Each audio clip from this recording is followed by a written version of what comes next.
इस वक्त की बड़ी खबर संभल से आ रही, जहां जिले में पहुंचे प्रभारी मंत्री धर्मपाल सिंह ने समीक्षा बैठक की और मीडिया से की बात। 31 दिसंबर तक आवारा पशुओं से मिलेगा छुटकारा। अधिकारियों को आवारा पशु मुक्त क्षेत्र प्रमाण पत्र देना होगा। 2024 में यदि सड़क पर मिला पशु तो काजी होद में भेजा जाएगा और उसका हर्जाना पशु पालक से वसूला जाएगा। प्रधानमंत्री पर कांग्रेस के राहुल गांधी द्वारा अपशब्द का प्रयोग करने पर बोले कि इनकी जितनी निंदा की जाए उतनी कम है। एनसीईआरटी पाठ्यक्रम में रामायण महाभारत शामिल करने के सपा सांसद के विरोध पर बोले मंत्री, कोई भी किताब गलत रास्ता नहीं सिखाती और न ही कुरान की कोई भी आयत किसी का बुरा करना सिखाती है। योगी जी और मोदी जी के समय ये राजनीति का स्वर्ण युग है। ये प्रदेश और देश विकास के रास्ते पर चल रहा है। आगामी लोकसभा चुनाव में पूर्ण बहुमत से जीतकर मोदी जी प्रधानमंत्री बनेंगे। जनपद संभल में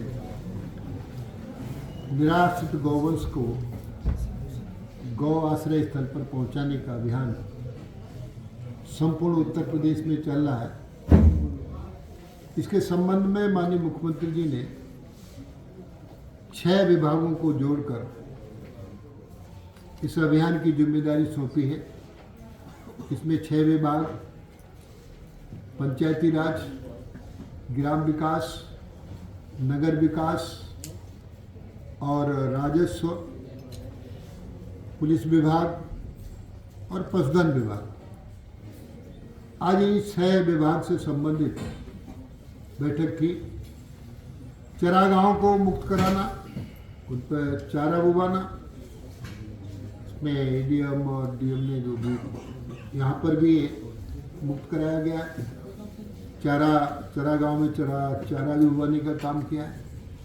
दूसरा प्रयास है, आज कड़ाई भी की गई है। 31 दिसंबर के बाद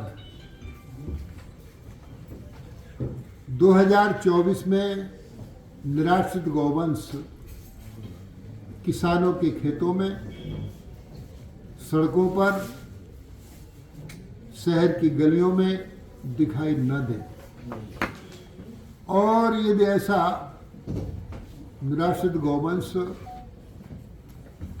सड़कों पर, खेतों में या कहीं और दिखाई देगा तो इसे सीधे पकड़कर हम काजी हाउस भेजेंगे, हमारे अधिकारी लोग, और काजी हाउस में इनके एयर टैगिंग होगी। और कोई भी टैग निकाल देता है कान से तो गांव से ग्राम पंचायत अधिकारी, ग्राम विकास अधिकारी, गांव के प्रधान, चौकीदार, लेखपाल इसकी सूचना देंगे।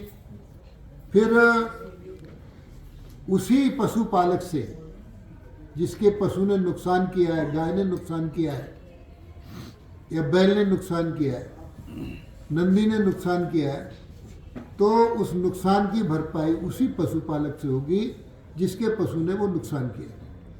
और काजी हाउस का पैसा भी उसी से वसूला जाएगा। आवश्यक हुआ तो पशु क्रूरता अधिनियम में भी कार्रवाई की जा सकती है। हमने पूरा प्रयास किया है, क्योंकि देसी गाय का दूध अमृत है। पशुपालक देसी गाय को इसलिए छोड़ने का काम करता है कि गाय दूध कम देती है, तो इसमें हमने नस्ल सुधार का काम किया है। देसी गाय में साहिवाल गाय, गिरी गाय, थार पारकर गाय, हरियाणवी गाय, गंगा तीरी गाय, इनका सीमन हम फ्री दे रहे।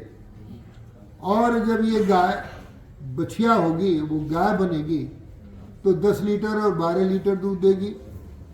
हम देसी गाय के दूध के साथ साथ गाय के गोबर पर भी काम कर रहे हैं। संभल में ये व्यवस्था है, गोनाल बनाना, वर्मी कंपोस्ट बनाना, गोबर से पेंट बनाना, गौकास्ट बनाना आदि आदि। यहाँ इंडियन ऑयल कंपनी ने भी सीबीजी बनाने का आश्वासन दिया है, भूमि भी जिलाधिकारी ने उन्हें दे दी है।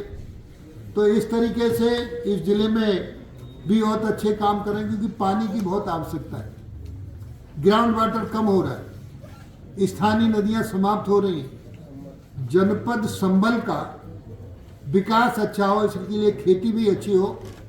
खेती में पहले राजतंत्र में वही राजा अच्छा माना जाता था जिसके सिंचाई के साधन होते थे। प्रजातंत्र में भी वही जिला वही प्रदेश, क्योंकि उत्तर प्रदेश में पानी का अभाव नहीं है, तो इसलिए उत्तर प्रदेश देश में संपन्न प्रदेश है।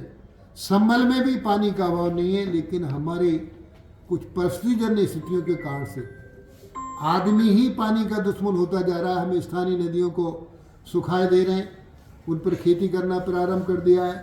तो यहाँ जिलाधिकारी बरेली संभल ने अपने और समाज के सहयोग से सोत नदी का जीर्णोद्धार किया है। अच्छी शिक्षा के लिए यहाँ स्मार्ट क्लास, क्योंकि माननीय प्रधानमंत्री मोदी जी के सपनों का उत्तर प्रदेश बने। उत्तर प्रदेश के मुख्यमंत्री योगी आदित्यनाथ अवेयरनेस में काम कर रहे हैं।